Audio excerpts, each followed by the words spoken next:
You've unlocked a roundtable. Welcome to the Lost Levels Roundtable discussion of Straight Outta Compton. I'm Chris Levon. My co-host for today's episode is Alex Sandberg. Hello, how you guys doing? And we just got out of Straight Outta Compton, the latest film. You're straight out of Compton. I am straight Outta Compton. That's a little meta for me. But yeah, we just watched the movie that I've actually been really excited about ever since I heard that it was announced. And I have personal reasons for that. We've kind of talked about like nostalgia over the summer regarding like Jurassic World, Terminator. Yeah, like there's a whole bunch of like nostalgia movies, and for me, N.W.A. is like has this huge nostalgia, just because of the fact that N.W.A. came out like at the perfect time for me. It was like right when I was like in my teenage years, and I still think about it back to this day, where I made this like weird transition in my music listening tastes, where I listened to heavy metal. I was rocking the mullet. Oh my god, I did not know that. I was rocking the mullet. Glad I didn't know you then. In middle school, and then part of the first year of high school. But then my music. But then I started listening. Then I found out about '90s, like early hip hop. Right. N.W.A, Tribe Called Quest, Black Sheep, and R&B back in that era. Like I really learned to appreciate all that music. And one of the first CDs I ever bought in my life was Public Enemy: Fear of a Black Planet. And I still think about it. Like my parents must have been shaking their heads like, what the hell is wrong with our son?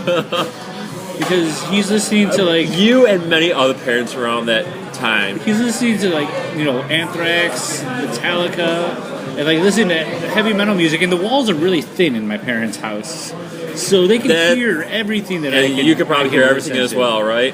Yeah. So like they can definitely hear everything that's going on, like that I'm rocking out to, and I'm like air guitaring and doing all this crazy shit. And then all of a sudden, the music changes to "Fuck the Police." Definitely. It changes to like that, and like a pro black just angry music, but then it also kind of like also with like political Public Enemy ties and all that other stuff. So it's like, what the hell is wrong with our son? But you know what? To their credit, they never said anything about it. They just let me be who I wanted to be, and let me figure out who I was as a person and what type of music I wanted to listen to. Let you claim your own identity. Yeah, and it was like a really cool thing that my parents did, and we never talked about it to this day, but I've always kind of wondered, what the hell were they thinking when I'm listening to, N.W.A. talking about expressing themselves and 100 Miles and Running and all this other crazy stuff, where it was just this weird era for me, but N.W.A really resonated with me. They were like one of the major factors of me growing up in my teenage years. They were that perfect time frame of when I listened to music, and that type of music shaped what type of music I listen to now. I still love my '90s R&B and hip hop. I still listen to that on a regular basis. Okay. And that's many years later, obviously. So this movie came out, or when they announced this movie, I was so stoked about it. And I couldn't wait to watch this movie, so I finally got the opportunity to watch it. Alex has a completely different type of experience for it, for sure. The opening scene was the year of my birth, so there is a bit of a difference there. Yeah, for sure. That definitely. God, I feel old now. And that was my main goal in that statement. Yeah, that's basically what it was. Just like, let's make Chris feel old. Yeah, me never really growing up listening to rap and hip-hop. It's something more of a new appreciation for me. Mine was more whatever my dad was listening to, which was very eclectic in its own regard, because my dad listened to a lot. Okay. But no hip-hop or rap or anything like that. So that wasn't anything that was really in my vein. And something that I actually, actively hated in my youth until I kind of came around and saying, you know what, there's no point in me hating this. There's actually quality to this music, and there is a message, right, and something important about it. So it's just a matter of finding the good stuff and sifting through the shit. Okay. Well, you were excited about this movie, so why were you kind of looking into, like, interested in this movie? Because as of more recent years, it's something that I've been interested in, and I felt like this movie would give me a good perspective on it all. So it was kind of like a history lesson for me going into it. Okay, so you were looking for the more documentary type film? I wouldn't say documentary. I just wanted a better understanding of the scene and what was going around that time, because I was in grade school around this time, so I wasn't very politically or socially aware, and their music had a lot to do with those subjects. Okay. So it was important for me from that. All right. So that being said, what did you think as you were watching Straight Outta Compton? Watching Straight Outta Compton, there are many, many powerful scenes, and it really gives a good indication of the era, just a good representation of it, and you knew the strife that everyone was going through, and I liked it because of that. And I think it hammered that home very well and succeeded in that aspect. Where I think it faltered was tying all that together. How so? I felt a lot of the scenes, while powerful on their own, felt kind of disjointed and really held very little impact from one scene to the next. You see them getting arrested in Detroit after performing Fuck the Police, and you don't get much anything after that. It's just them at a press conference being smug people, being smug rap stars. So you were looking for more repercussions behind it? Yes, and just more flow in the narrative, and I think that's where it faltered. Okay. But I don't think that should diminish from the scenes individually, because like I said, the scenes themselves are very powerful. Especially any scene where they encounter a cop and seeing the discrimination that they have to face throughout it. And it's very, history repeats itself, and it's very important to our times as well. It's something that's been coming up in the news as well, so this is coming out at a really good time to discuss those political and social issues. Yeah, and unfortunately, those social issues haven't gone away since the era of N.W.A. And it's coming a lot more mainstream. Yeah, and now those types of scenarios that were happening on a regular basis in California are now going across the whole U.S. Yeah, so it's definitely a more socially aware type of subject, and so I think that this movie comes out at the right time to make people aware of, like, man, there's shit that goes on, and it hasn't gone away. We haven't changed the way that we look at our society and, like, how we judge people by the color of their skin versus their actual morals and their actual person. Right. I mean, we saw that, like, in the movie, Dr. Dre, Ice Cube, Ren, they weren't necessarily slinging rock. They weren't doing any of the hardcore stuff or anything like that by any means. Easy was doing some drug running. But he was doing nefarious stuff at the beginning, but he gets out of that, right? Because he builds a career out of his artistry. Because Dr. Dre's always had this vision, and Eazy-E really capitalized on seeing the business side of it and tried to be the businessman. Unfortunately, it kind of led down the wrong road or the wrong path, which I don't think they followed hard enough. They followed it, but I mean, I knew the stories between them, and I remember the diss records and the diss singles that came out between. Well, I'm not necessarily that. I'm referring to the nefarious things that they do as a group. The walking out through. By the way, I don't think we explained that there's going to be spoiler heavy. This is spoiler heavy. I'll do a recap at the beginning just to remind people. But we don't really go into the fact that, they're walking through a hotel armed, pointing guns at people. Right. They don't go into the aspect a lot. And, I mean, not knowing much of their history, I feel like that's a heavy part of it. The crime and the illicit acts that they do.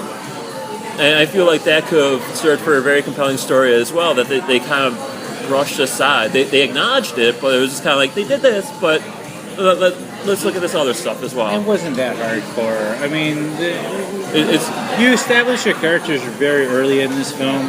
You knew the type of person they were. You knew their importance inside of N.W.A. as individuals and what they brought to the table. Oh, wow. Thank you very much. Yeah, can I do another one? Thank you. Nice. So, you saw that. I don't think you needed to really expand on them trying to be more thuggish or anything like that. Okay. They covered what it needed to cover. Because really, that music was more of a representation of the society they lived in, and rather than themselves. Right. They didn't necessarily live the gangster life. They saw it, and as Ice Cube kind of reported on in the movie, it was like, I'm a reporter telling the truth, how it actually was. Right. Versus a reporter who is just giving the good parts of stuff. Right. But, and you know, that's important as well, because I feel, I mean, the media sugarcoats a lot of things and hits on things that aren't important. When it's really, when it comes down to artists, to musicians, to writers, to everything like that, where a lot of the social and political issues are brought to light and really focused on. And during that time, that's exactly what was needed, and that's the role that they played. And, you know, more power for them to doing that. Oh yeah, absolutely.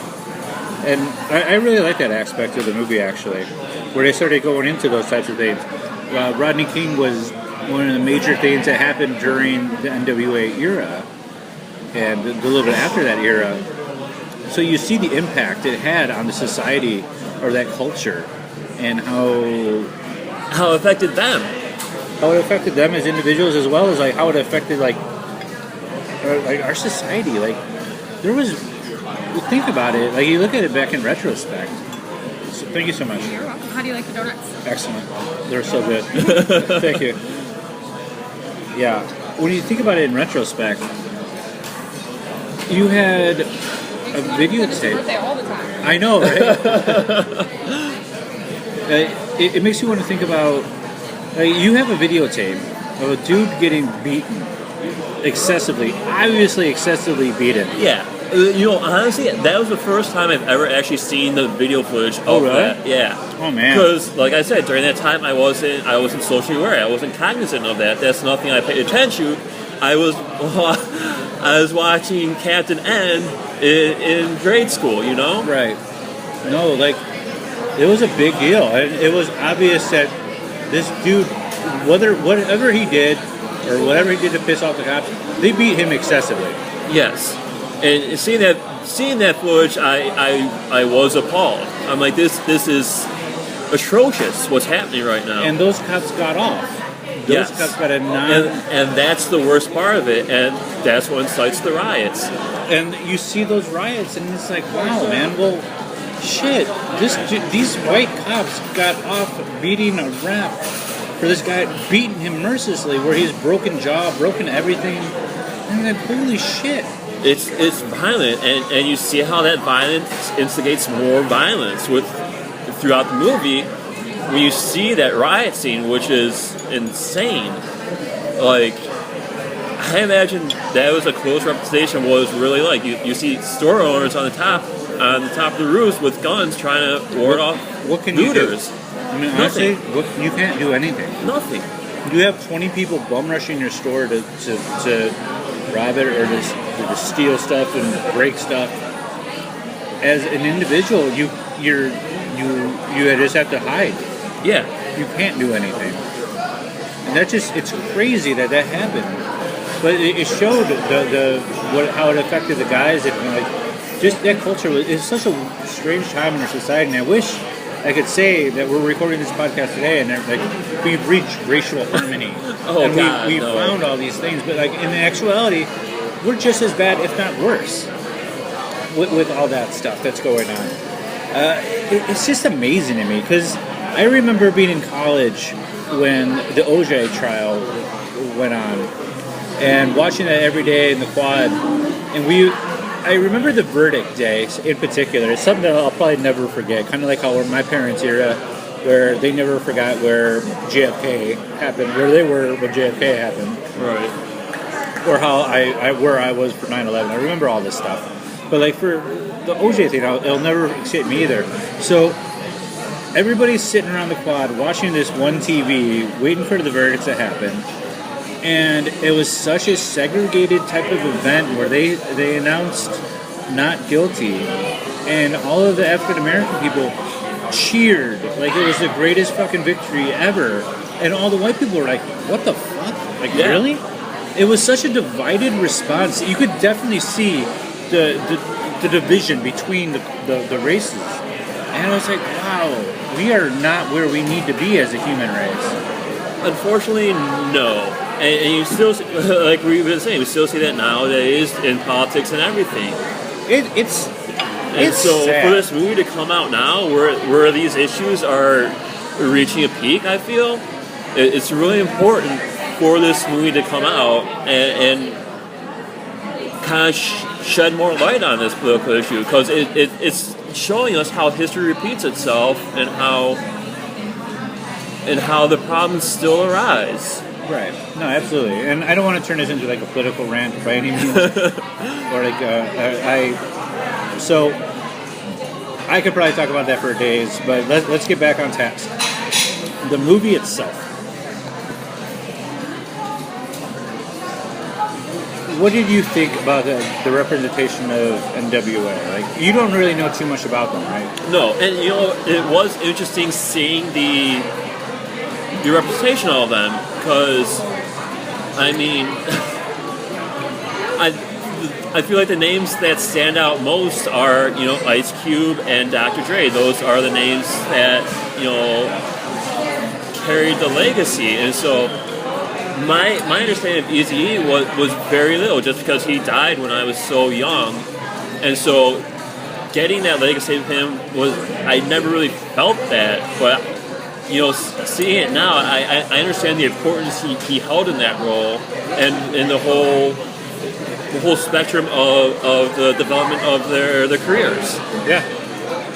He was very much the businessman, not the wisest by any means, but he helped carry them forward. Yeah, definitely. And I really liked Ice Cube's, the representation they did for him.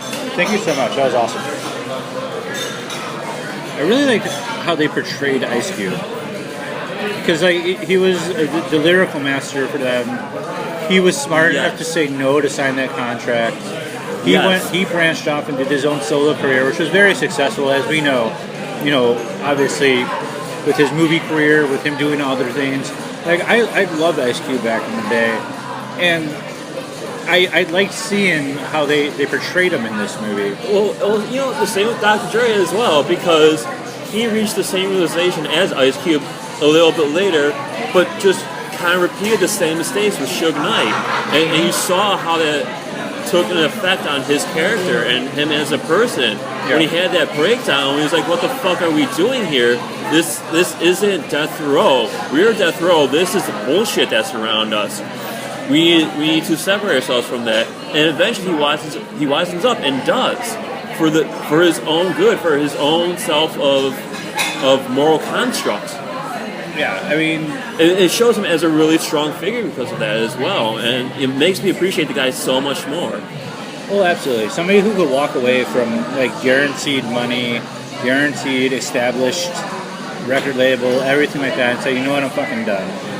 I want out, and then just do his own things. As we know, obviously, Beats by Dre is everywhere now. You can't watch a music video without somebody wearing Beats by Dre. Right. Hence our drinking game. Alex and I have a drinking game. Anytime you watch music videos, drink every time you see a beat, the artist wearing a Beats by Dre headphone. Or anything, one of his pills or whatever. Any sort of Beats product. Any Beats product you have to drink. and surprisingly enough, it's in a lot of freaking videos. Yeah, we don't actually play the game because we want to keep brain cells intact and, not get alcohol poisoning. But Dre's always been a genius. He's always been one of the greatest producers that music has ever seen. He's also a great businessman. And it's inspirational to see him take on those roles as well. People make mistakes. Yes. People are going to have their ups and downs, and it's nice to see that, maybe Ice Cube caught on faster than Dre did, but Dre had reasons why he needed to sign that contract. He needed money for his kid and for the woman in his life, so he needed to sign that contract. Where he wised up later and said, "All right, this guy is actually scheming us and taking a lot of our money." And it was unfortunate that it took so long for Easy to finally realize that so late in his life, because as I think one of my favorite lines from the movie was Ice Cube, where he's watching something and he reflects back on the original N.W.A. and was like, we left a lot of records out there that were never made. Yeah. Because that's true. A lot of records left on the table or something like that. Yeah, and that's so true, because they could have rocked out so much hardcore, just amazing stuff. That's like a super group nowadays. Yeah. When you look at it, Eazy-E was predominantly in the hip hop era. Dre, obviously, with Chronic and all that, and Cube with his solo career, and Lynch Mob. It was just amazing for those three to be together at one time, and it would have been awesome. And there's the other guys that are kind of there, and we don't talk about a lot, but they're there. They're there, yeah. But I mean, really, the shining stars are Eazy-E, Dr. Dre, and Ice Cube, and that really shows the powerhouse that those three are. And I mean, Dre with all his beats and everything like that, Ice Cube with the lyrics, and Eazy-E with just the persona and the business side of it all. I mean, really, at the end, that's all you really need for that group. And I felt like it showed through that. Yeah, I mean, obviously the reason this movie was made was because of the influence they had on hip-hop, which is giant. It's enormous. They created gangster rap, essentially. They had a voice. They created rap that had a lot of social and political impacts. At a time where there wasn't a lot of it, because where Dre was working at one of the clubs, the guy would just play some dance music. Don't get these guys riled up, because N.W.A.'s music was more of a hype. It was in message. your face. Yes, it was in your face. It clearly had a message, and it had a lot of attitude behind it. So when you're listening to that type of music, you're like, oh, I'm ramped up. So a lot of radio didn't think that they would make money. Yes, that was said throughout. They're like, you're not going to get this on the radio, but lo and behold, it's on the radio, and they're selling out stadiums because of it. Oh yeah, they were huge. They were a major influence on hip hop, and I obviously it was so much of an influence that it carried down to this little guy in the suburbs who never lived in Compton, didn't know what Compton was, and I listened to that music and I was like, yeah, I could see this music. I didn't necessarily relate to the music, but I felt the message, I felt the power behind it, and what they were trying to say, it appealed to me. I'm like, this is something that I can get behind. The worst thing in music is vanilla, just elevator type, some Muzak stuff that it's in the background. It doesn't emote any feeling. It's unobtrusive. It's pretty background stuff. Yeah, it's just there, And N.W.A. wasn't just there. They had that message that transcended that boundary, that even brought me to it attention, because if you listen to music maybe in different languages, you might not understand what that person's saying, but if you can understand their passion behind what they're saying, it transcends language. It transcends understanding and comprehension and maybe relating to it. That's the great thing about N.W.A. is when you listen to that music, it's like, fuck yeah, man. You felt the animosity in the music. It was there. It was the parent, and that's what people gravitated to, and I think that's what this movie really showed, is how it gave a voice to people that had no voice. Absolutely, I loved it. I loved N.W.A. during their time. I was sad to see Ice Cube, not be a part of it after it went solo. There was so much great opportunity there that we just didn't get to see, but Straight Outta Compton touches on that. So we've been kind of talking about it for about 25 minutes at this point. What are your final thoughts? My final thoughts is this is an important movie for the regards of the social and political commentary that it says back in that day that still carries over to this day, and the civil unrest that is boiling over in America these days, and how sometimes you really need to voice your opinion.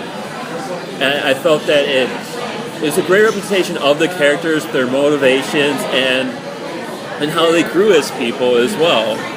You know, some faster than others, and some with different reasons than others. But it really showed them as different individuals, and it really had some really powerful scenes. While granted, I admit that I wish it strung the narrative together a little bit more cleanly, I guess, or just had everything feel more connected.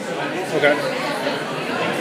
But otherwise, I feel like this movie does have something to say, and something that's important to see. Whether you see it in theaters at some point or watch it at home, it's a message that needs to be heard one way or another. Okay. And for me, like I said, I had that nostalgia factor to it. And I liked seeing more than just a documentary on them getting together and recording Straight Outta Compton, and just kind of just being that. It covers way more beyond Straight Outta Compton. It covers all of the the rise and fall of N.W.A. It covers the diss tracks that they used to do a little bit, because those diss tracks got nasty between them, and N.W.A. started it, and it seems like Ren started it according to the movie, where he wrote down the lyrics and then just jumped on board dissing Ice Cube. So Ice Cube's like, nope, fuck this. and then just eviscerates them later, and it completely eviscerates them. But then what they didn't touch on too is Easy on his albums also had diss tracks for Dre and for everything. It turned into a nasty, ugly battle between the founding members of N.W.A, and which is unfortunate. I need to read up on to see how accurate their potential comeback would have been. Was Easy actually actively trying to get them back together? Was Ice Cube and Dr. Dre actually on board with that idea? I want to know more about that, or was that more of just a movie type of thing? So I need to do some research on that. I liked it for the movie purposes. I thought that served the movie well, leading up to Eazy-E's death. Overall, I enjoyed the film. I don't think it's the greatest film ever made. I don't think it's the greatest documentary ever made. I think it's not really a documentary. Right, but they're chronicling everything. I thought that Ice Cube's son, who plays Ice Cube in the movie, was phenomenal. Yeah, as Ice Cube, he was really good. Ice Cube, yes. I felt he caught the mannerisms of Ice Cube pretty damn well. Yes, I felt that some of his acting felt a little flat, just the delivery of the lines. But yes, he does play his father well. Yeah, I thought he did a good job representing. I like the guy who played Dre a lot. I thought the person who played Dre did a really good job. Yeah, and Eazy-E's performance. I don't know too much about Ren, unfortunately. So I can't compare the actor to the actual person. But overall, I thought the movie was watchable, it was entertaining. Something to not necessarily go see it, at the movie theaters, but something you could rent and just watch if you want to learn more about N.W.A. and that type of impact they had on society as a whole.